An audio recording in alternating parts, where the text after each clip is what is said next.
Жігіттер, қыздар, мындай ютубер бар. Сосын бізге ақ сатамыз деді. Сосын мына міне көрсетіліп тұр.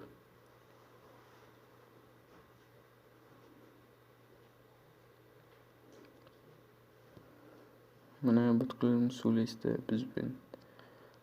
Сосын бізді лақтырып кетті.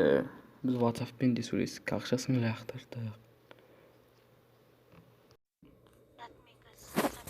Просто деген андай түспей қалды деп бүйтіп ингор істемейсің ғой да. Үйдің қасында магазин бар, салып бөлуге болады. Алдап кетпейсің ғой да. ВК-ға тіркелген ба, Фейсбукқа ма, брат? ВК деп ойлайсың. Салам, брат, магазинге кетпатын. Міне салдым деп жібердік. Міне салып жатырмын. Номерін түсір.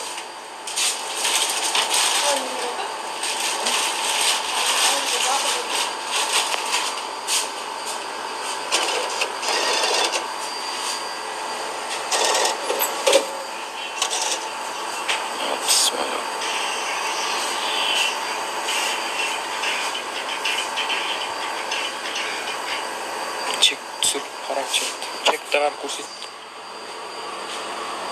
Чек бәрі бар. Чек көрді. Түсті ма деді, міне комиссия ұстап қалды деді.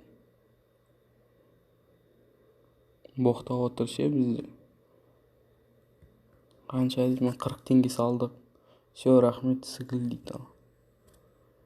Манағы баланың ВК-сы, точнее WhatsApp-ы. Алданбаңдар, давайте. Канал мынау.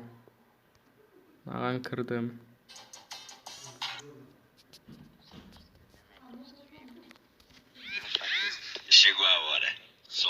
В общем, осы аккаунт сатам деді да адамдарға.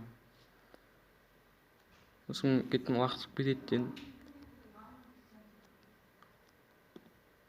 Клең аламына астына бір нәрсе жазып отыр.